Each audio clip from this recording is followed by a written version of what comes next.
Too little, too late. Clippers no-show again.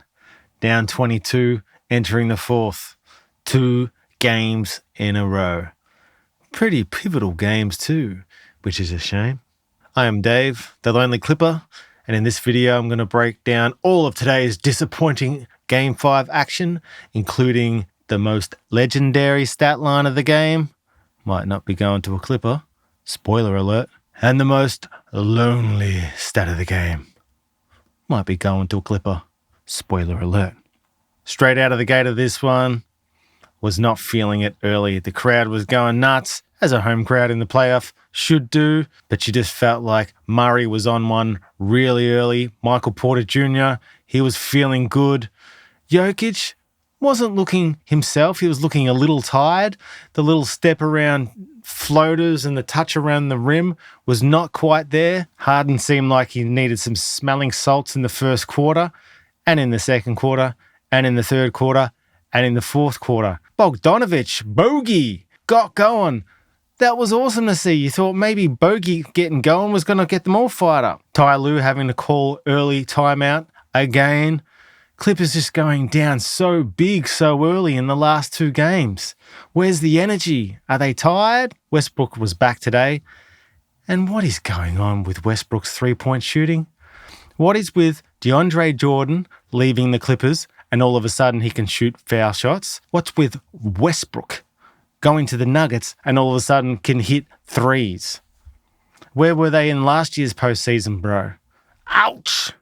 So we fell behind big early again, but they were able to keep pegging it back to about that 10-point margin, flirting with a 5-point margin here and there, got it down to, I think, 6 at one point, maybe even got as close as 4, but anytime we did, Murray would go bang, bang. Jokic was getting everybody going, even though his shots weren't falling himself. Chris Dunn started to hit some threes. He wasn't hesitating, even though he's missed his first one really badly.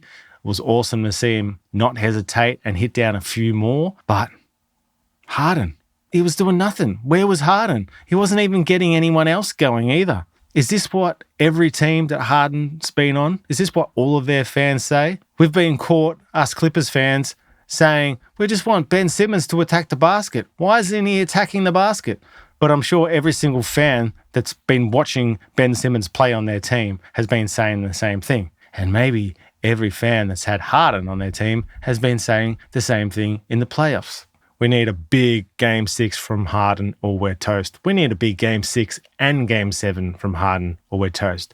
Zoo's showing up. Kawhi Leonard's showing up. It's so good to have Kawhi healthy. Even if the Clips have been disappointing the last 2 games, just knowing you've got Kawhi on the team healthy, at least got a superstar to go toe-to-toe with Jokic, that's been impressive and it's been awesome to see. Jamal Murray had 19 points in the first half alone, and he would go even larger in the second half. It was 22 points, the margin again at 3/4 time. Going into the fourth, we're able to make another run to try and peg it back to around 10, but this time Jokic got a good rest instead of playing the whole fourth quarter, so he was able to come back on fresh, and we had no hope this time. Jamal Murray was not letting us get back into it. Even though the Clippers had a 17-4 run there, it never looked likely. Ty Lue ended up having to wave the white flag with 2.5 minutes to go.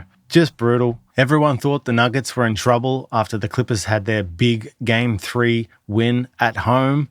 But I think that just galvanized the championship pedigree of Denver. What it's coming down to right now in the series is Denver's top 5 players versus our top 5 players. It doesn't look close. Not when it comes down to the heart and the determination. We've basically got Kawhi and Zoo and some role players at the moment. That's what it feels like compared to Denver's whole starting 5 is just hungry and determined and just getting it done. The most lonely stat of the game has to go to our man, James. James Harden, only 11 points, 5 assists, and 4 turnovers. You can't be matching your assists with your turnovers in Game 5, one of the biggest games of your career, and only 11 points. We need more offense from you, James. We need you to be aggressive, look after the ball, find your mates. Where's the 2-man game with Zoo? Where's the 2-man game with Derrick Jones Jr.? He went off hurt. Let's hope he's okay. Just brutal. Hard to watch. Really hard to watch. But with that said, the most legendary stat of the game, playoff Murray, Jamal Murray, just stepping up, heart of a champion. This guy's never been an all-star. Everyone questioned his max contract coming into this year after he had a bad summer. He was clearly hurt playing in the Olympics. They still gave him the big contract.